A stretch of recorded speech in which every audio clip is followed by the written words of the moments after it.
Ja kādreiz pirms 100 gadiem bija ļoti populāri runāt par šīm lietām, par dzīvi, nāvi, par pēcnāvi, par mīlestību, tagad tas ir principā tā kā tabū un mazliet tā kā nepatīkam un smieklīgi.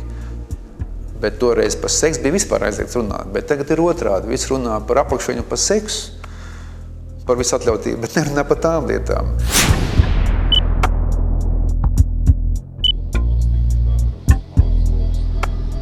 Otra operācija jau, jā? Operācijā, jā. Šo periodā izoperēts, lai aiztaisīts ir Baigi. Brīvot iedod vienu morfīnu, un tiešām mocījās. Jā, baigi, vecīgi. Pēc tam morfīnu pārstāvis kādā upuri. Nu, bebīt, žēl, ka tev bebīt. Ka tev sanāc pa jaunu intubēt. Būs jau labi. Par plaušu mēs izpūtīsim. Labi.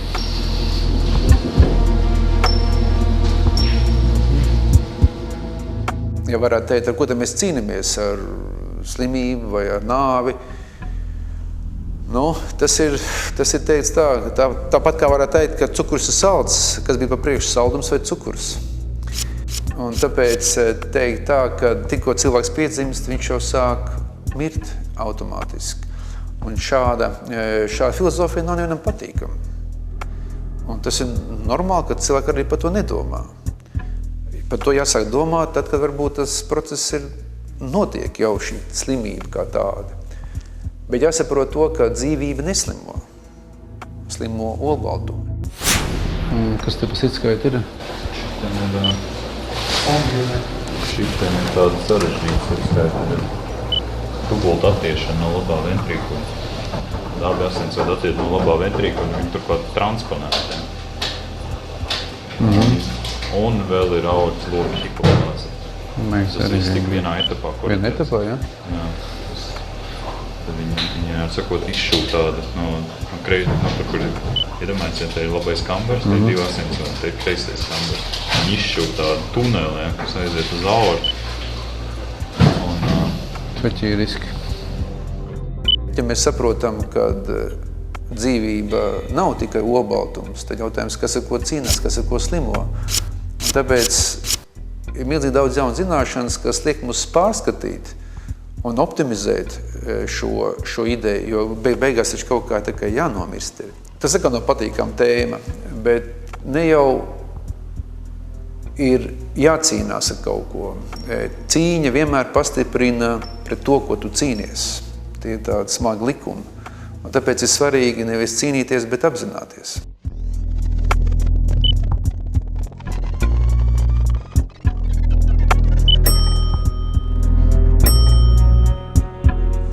Dabā mirst ļoti daudz, kas tikko piedzimušais.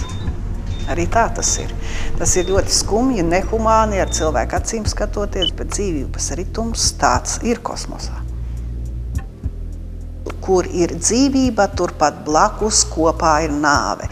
Dzīvot nozīmē reizē visu laiku būt nāvē. Dzīvība un nāve ir visu laiku kopā, un tā ir ļoti naiva ticība.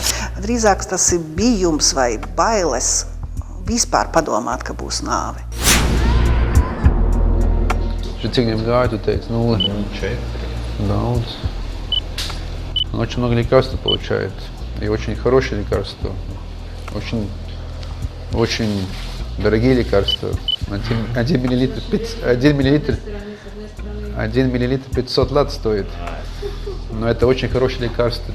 Действительно, это очень особенное. Мы очень надеемся, что это все поможет стабилизировать его. Это не так сразу все будет, мама, да, что вы должны психологически понимать, что с такой болезнью не так просто собрать, прооперировать есть одно, а вот потом это все собрать, стабилизировать, это могло пройти пару недель вообще, да, чтобы не паниковали, что не получается сразу хорошо. Терпение, мам, да, и хорошие мысли. Šajā nodaļā, kur ir galēji grūtā stāvoklī bērni, kur ir galējas tehnoloģijas un intensīvā terapija, grūti runāt par to, ka kaut kas cilvēkam pašam jāizdara, kad visi pieraduši, lai, valsts gādā un viss ir slikts, ne, un paši cilvēki dzīvo un dara, kā grib. un tad sev paši arī novadu tai kapā, bet es domāju, uz bērniem tas varbūt mazāk attiecās. Viņš jau nav vainīgs, ka viņš ir tik slims tur, kur iedzimts. Piemēram, pašreiz mums šodien nodaļā 4 operētas citskaits. Visi bērni ir līdz gadu vecumam. Šai nodaļā no šiem pacientiem būtu neadekvāti pieprasīt, lai tagad kāds mēģina kaut ko darīt savas izdzīvošanas labā, bet te pašā reizē ir ļoti svarīgi, kā jūtās mātes un tēvs šī bērna klātbūtnē. Pateikt, kas ir galvenais visā šajā. Tā operācija, ko taisīja, tās bija kā 3 sirds operācijas vienā. 3 viņš pārciet. Viņš pārciet milzīgu tādu traumatisku. Un viņš ir pilns ar riskiem, gan tādā brīdī, kad to darīja, gan tagad, kamēr viņi vēl nav atlikusi. Riski ir milzīgi, maksimāli. Bet tas viss tiek darīts, un jau pastāv diezgan labi arī iespēja, ka viņi atvesaļosies pilnībā, bet viņam bērns nevis invalīds, bet pastāv tiešām labi iespēja, ka viss atrakusī dzīve būs. Un lai to panākt, ir jāriskē, uz pilnu banku. Šī operācija viss tagad aizies gluži, dod iespēju tagad nākotnē. Modernismā valda laiks, ļoti steidzīgs, pragmātisks laiks. Mēs redzam, cik dzīve ātri ir jāstrādā, cik ātri mainās kaleidoskopi ziņās televīzijā, cik ļoti tā prasti mēs vienkārši attiecamies pret nāvēm, tad, kad tās mums ir svešas nāvis, kad tās mūs īpaši neskar. Mēs nāvi mēdzam īpaši no ziņām, no mēdījiem uztvert kvantitatīvi.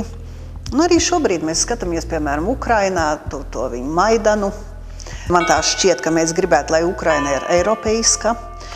Mēs saprotam, ja viņi iziet uz tik trakām cīņām, kā viņi tur brutāli mētājās ar molotovu kokteļiem, tur būs līķi, tā tas arī ir skaidrs.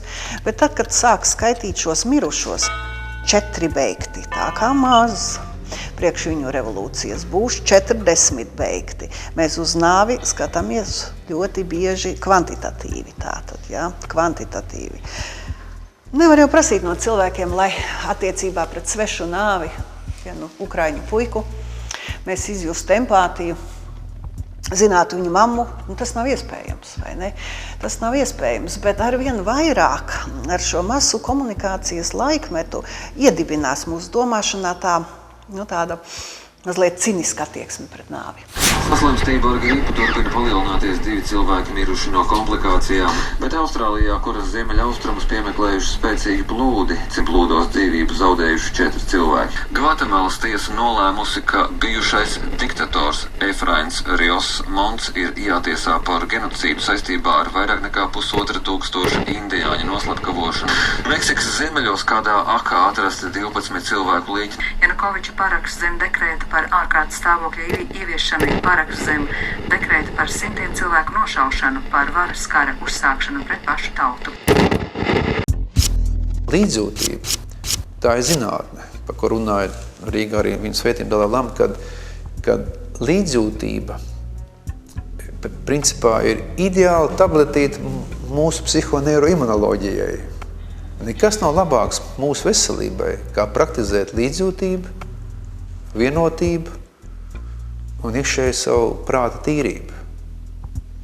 Tā ir šī brīnuma tableta, ko nevar nopirkt nevienā aptiekā.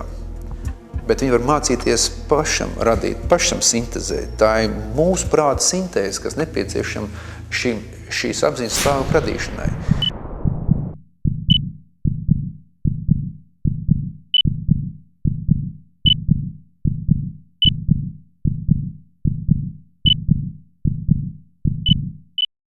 Я, Абден, латвийский, кревийский знает, по-русски.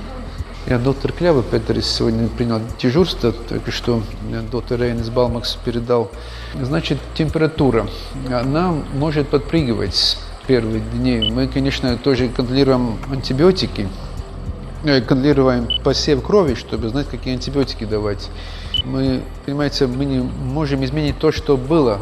Мы просто, извиняюсь, мы получаем те результаты.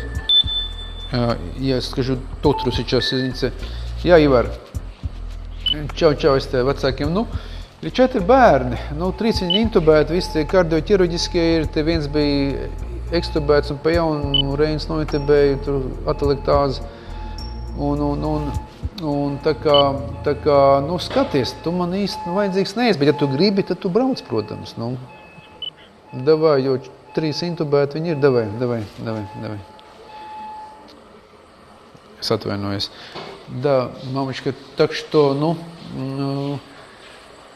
с другой стороны, мы радуемся, что он, в принципе, почти никаких серьезных лекарств не получает, которые обычно надо первые часы, дни после кардиооперации. Dzīvība un nāve ir kopā tādā nozīmē, ka uz nāvi mūs ved laiks. Ir tāds slavens vācu filozofs Haidegers, Mārtiņš Haidegers, kas 1927. gadā, redziet, tas ir pēc Pirmā pasaules kara, jau laiks ir pagājis, uzrakstīja grāmatu, un tā grāmata saucās Esamība un laiks. Un viņam tur ir tāda doma, ka savā ziņā tas, ka mēs ejam uz nāvi, un nāve mūs sagaida kaut kur priekšā, bet kā nāve ir saistīta ar laiku. Laiks ir tas, kas mūs ved. Laiks ir tas, kas mūs dzemdē, mēs nonākam šajā pasaulē, dzīve esoši esam, bet laiks rit mūsos caur mums katru mirkli.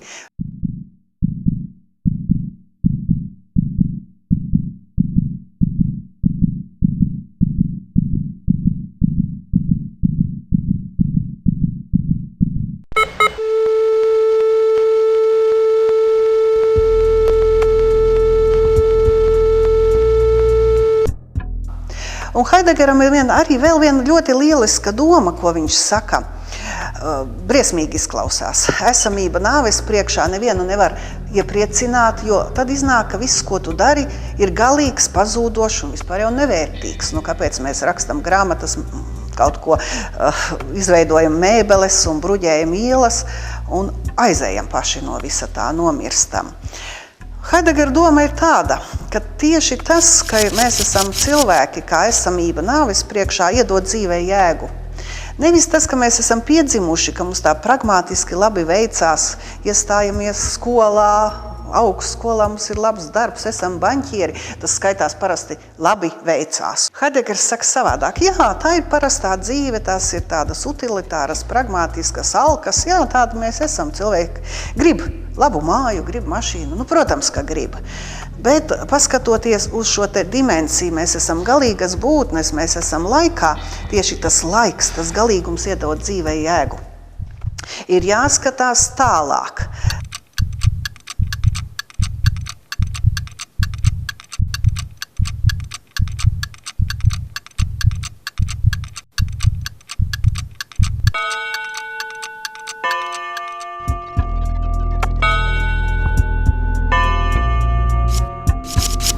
Bet filozofi saka to, ka ja mēs esam laikā un galīgas būtnes, un mēs esam esamība nāves priekšā, tad mums dzīves jēga ir jāmeklē šajā lielajā dimensijā. Nevis uzcelt jaunu māju, ja?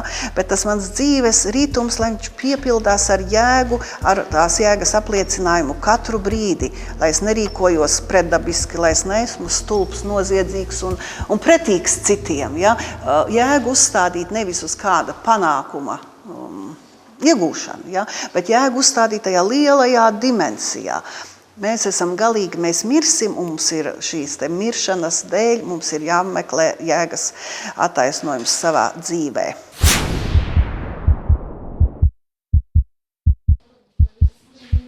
Tur mums ir šī tāda istaba. Te ir istaba, kur nomirušie tiek atvesti. Nomirušies bērni, šeit atvedās vecāki. Un tad pat aizsno uz liftu pagrabā uz saldētāvu aiziet nomirušos bērnus.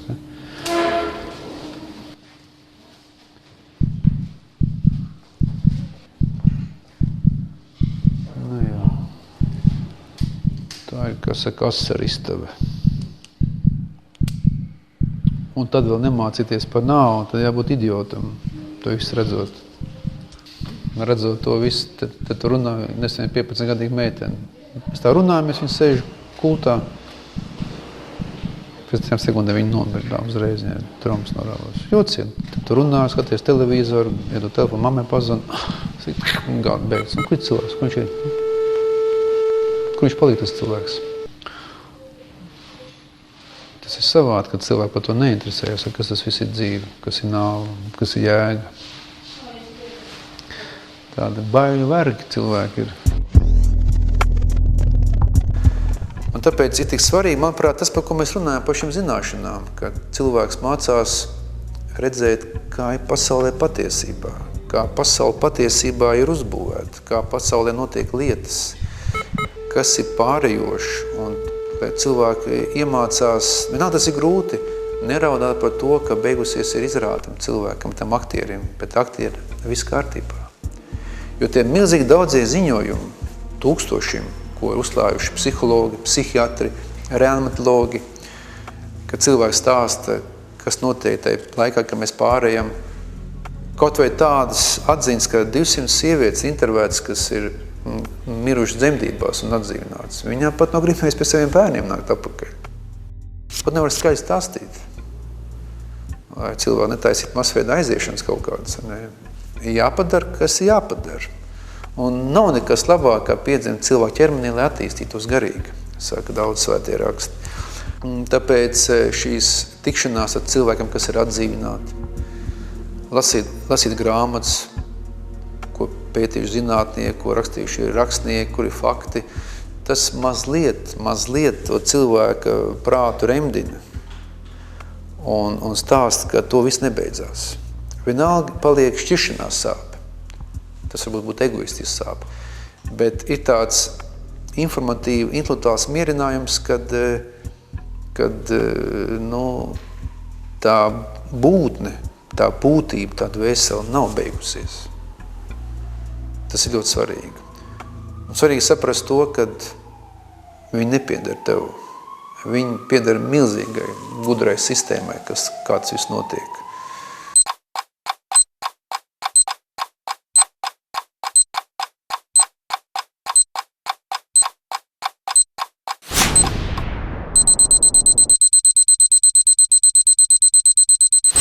Pavisam nesen es satikos ar kādu ļoti cienījamu sievieti, kurai mamma gulēja uz nāves gults. Prasa, Datara, kļauj, pastāstīt, kas man būs jādara, kad tās sirds apstāsies. Un tieši šis jautājums, kad apstājās sirds, ir liela zinātnes sākums. Šis zinātnes sākums saucās tad pirmsnāves sindroma izpēte. Interesanti arī tas, kad pasaules zinātnieki, kas nav tik daudz, pārsvarā ar Angliju un ASV, Kanādu, viņi jau nenoliec, ka varētu teoretiski pastāvēt šis kliniskais nāves sindroms, pēc kura, tas ir pēc nāves, kliniskās nāves cilvēks eksistē. Viņi grib to pierādīt. Zinātnē tas jāpierāda. Un tāpēc šī vecā zinātnes jaunās paradigmas, tā ir attīstība. Viņam jābūt kā cīņa, kā noliegums, kā apstiprinājums, bet skaidrs ir tas, kas ir laime, manuprāt, ka zinātne ķērusies tam klāt. Ja, ka zinātne grib pierādīt, kad apziņa var pastāvēt ārpus bioloģiskām struktūrām. Jo par šo tēmu ir, viņa ļoti intīma tāda, un šī tā laikam pirmā reize, kad es tā publiski atļaujos, jo par tām izjūtām, kam es biju klīniskajā nāvē, tās, teikšu atklāt, ir manas skaistākās, apzinātās mirkļi, dienas jau tās nav. Mēģinot aprakstīt to atmosfēru, tā vide, kurā tu pārvietojies, tā kā miljonus tūkstoši tā saules, viņi vienkārši tevi aptver tā gaisma no visām pusēm. Es virzos tādā lēnā plūsmā uz ļoti konkrētu vienu mērķi.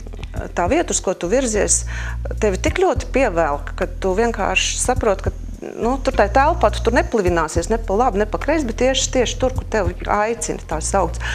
Un sajūta ir tāda, ka viņi gatavojas tur sagaidīt mani, tieši mani. Un, protams, tad ir tas punkts, kad uz ko es nevaru pateikt atbildēt. Kāpēc es tur neiegāju iekšā, jo tā vēlme tur doties ir vienkārši nenovēršama. Virzies uz to vietu, bet ir kaut kāds tas, kas liek tev pagriezties atpakaļ.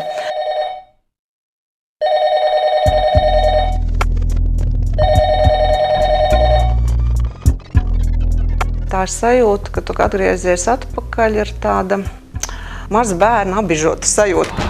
Un šitai pelēkajā pasaulē man būs jāturpina dzīvot. Kāpēc es esmu te atpakaļ? Kāpēc man visam tam ir jāsāp?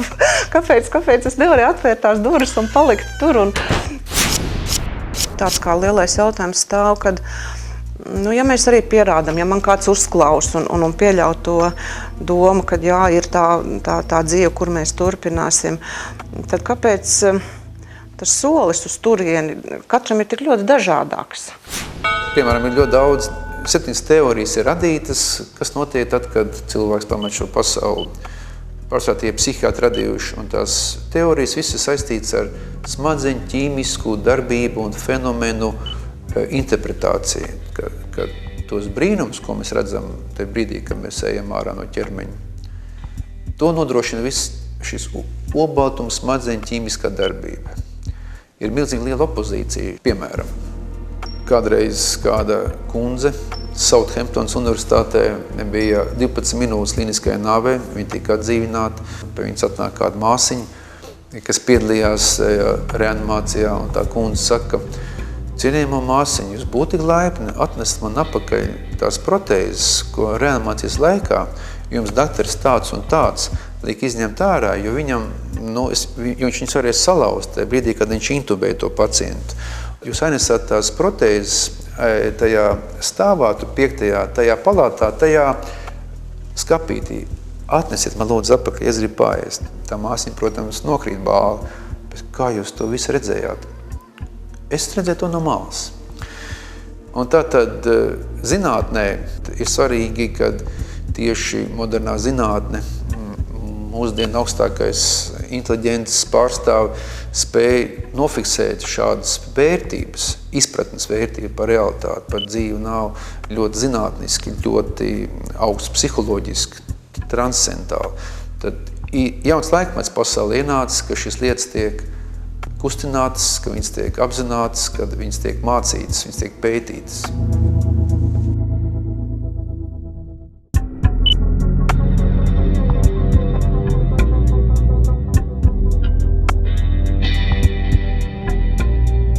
Laikam viegli aiziet tad, ja tu kaut kam īpaši šeit nepieķeries.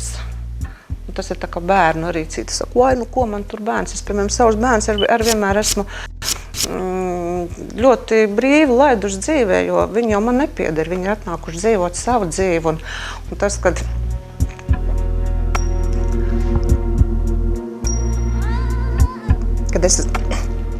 es esmu lūgšanos un savā mīlestībā ar viņiem, tas ir tas, kas sargā.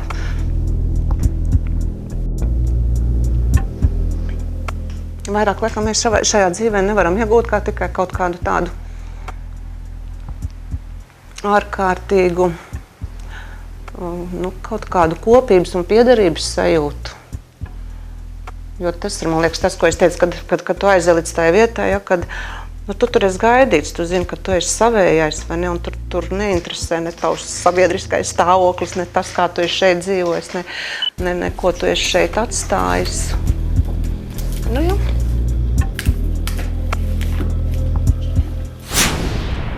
Ir neskatoties uz glancētajiem žurnāliem un no daudzām tādām publiskajām vietām, kas bēg, izvairās no nāves, ir cilvēki, vēlreiz atkārtoju, ir entuziasti, kas novērtē, kas stāsta, kas rāda, kas māca.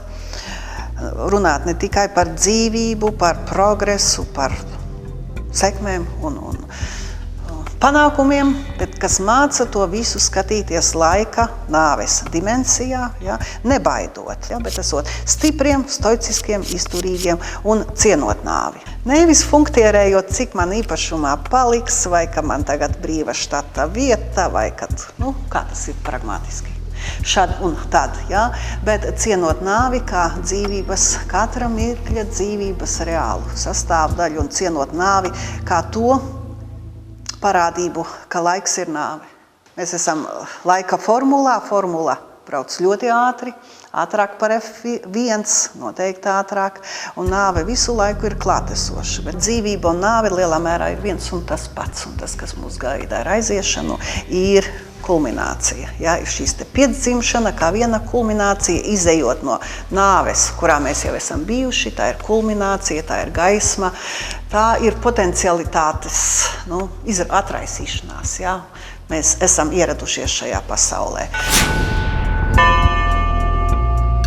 Jā. Jā. Tas ir no mūsu nodaļas, jā?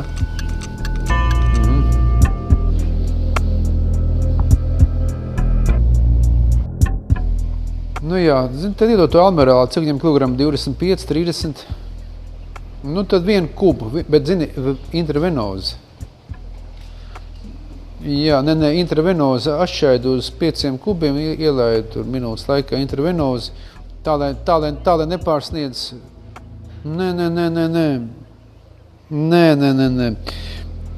Nē, tu zini, es domāju, kad, lai paiet 2 dienas. Tas jau tā liekas, ka nesāp, bet, visiem jau sāp, un labāk, lai kaut kāds fons, nekā gaidīt, ka viņš sāks sāpēt.